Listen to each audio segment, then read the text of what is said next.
Hi అండి.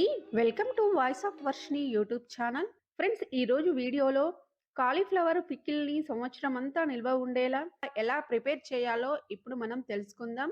ఈ cauliflower పికిల్‌ని మీ ఇంట్లో చాలా ఇష్టంగా తింటారు. మీరు కూడా ఇలా ట్రై చేసి చూడండి. నేను ఇప్పుడు కాలీఫ్లవర్ ఆవకాయను పక్కా కొలతలతో సహా మీకు చూపిస్తానండి. ఇక్కడ నేను కాలీఫ్లవర్ ఊరగాయ కోసం 600 గ్రాములు ఉన్న కాలీఫ్లవర్‌ని తెచ్చుకున్నానండి. తొడిమను తీసి కట్ చేశానండి. కట్ చేసిన తర్వాత కాలీఫ్లవర్ ముక్కలు 400 గ్రాములు ఉన్నాయండి. కాలీఫ్లవర్ ముక్కలను మీడియం సైజులో కట్ చేసుకోవాలి. తర్వాత స్టవ్ మీద ఒక బౌల్ పెట్టి అందులో వాటర్ పోసి బాగా వేడి చేయాలి. వాటర్ వేడి చేసిన తర్వాత ఇందులో కాలీఫ్లవర్ ముక్కలు వేసి కలపాలండి. ఇలా చేయడం వల్ల కాలీఫ్లవర్ ముక్కలు బాగా క్లీన్ అవుతాయి. 2 నిమిషాల తర్వాత కాలీఫ్లవర్ ముక్కల్ని బయటకు తీయాలి. వేడి వాటర్‌లో ఎక్కువ సేపు ఉంచితే ముక్కలు బాగా మెత్తగా అవుతాయండి. ఈ ఈ కాలీఫ్లవర్ ముక్కల్లోని తడంతా పోయేలాగా ఆరబెట్టాలి. ఎంత మంచిగా ఆరబెడతామో పచ్చడి అంతా ఎక్కువ రోజులు నిల్వ ఉంటుందండి.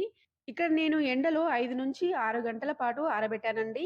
ఇప్పుడు స్టవ్ మీద ఒక కడాయి పెట్టి అందులో 2 టేబుల్ స్పూన్ల ఆవాలు, అర టేబుల్ స్పూన్ మెంతులు వేసి దోరగా వేయించాలి. మంటను మీడియం ఫ్లేమ్‌లో పెట్టి 2 నిమిషాల పాటు వేంపాలండి. తర్వాత వీటిని మిక్సీ జార్‌లోకి తీసుకొని మిక్సీ పట్టుకోవాలండి. మెత్తని పౌడర్ లాగా మిక్సీ పట్టుకోవాలి. తర్వాత అదే కడాయిని స్టవ్ మీద పెట్టి అందులో తగినంత నూనెను పోయాలి. నూనె వేడెక్కిన తర్వాత అందులో కాలీఫ్లవర్ ముక్కలను వేసి 3 నిమిషాల పాటు ఫ్రై చేయాలండి. తర్వాత వీటిని వేరే బౌల్‌లోకి తీసుకోవాలి. కాలీఫ్లవర్ ముక్కల్ని ఎక్కువ సేపు ఫ్రై చేయకూడదండి. ఎక్కువ ఫ్రై చేస్తే కాలీఫ్లవర్ ముక్కలనేది మెత్తపడతాయి.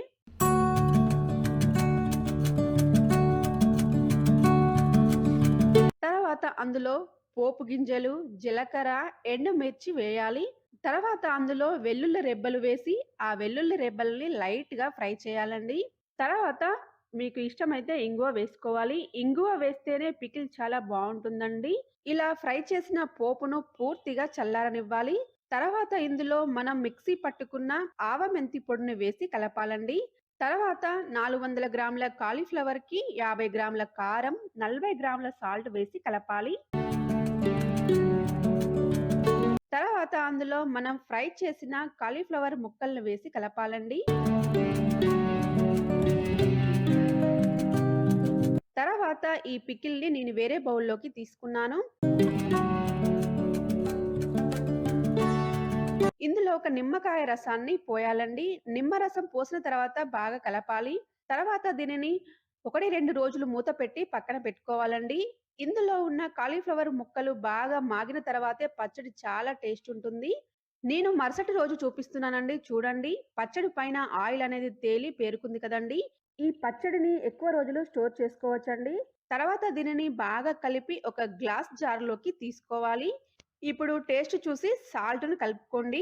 ముఖ్యంగా పచ్చడిలో ఉప్పు, కారం కరెక్ట్‌గా ఉండాలండి. ఇలా చేస్తేనే పచ్చడి చాలా టేస్టీగా ఉంటుంది. చాలా రోజులు నిల్వ ఉంటుంది. ఫ్రెండ్స్, చూసారు గదా ఫ్రెండ్స్! కాలీఫ్లవర్ పచ్చడిని పక్కా కొలతలతో ఎలా ప్రిపేర్ చేసుకోవాలనేది. ఫ్రెండ్స్, మీకు ఈ వీడియో నచ్చినట్లయితే లైక్ చేయండి. మన ఛానెల్‌ని సబ్స్క్రైబ్ చేయండి. Thank you for watching.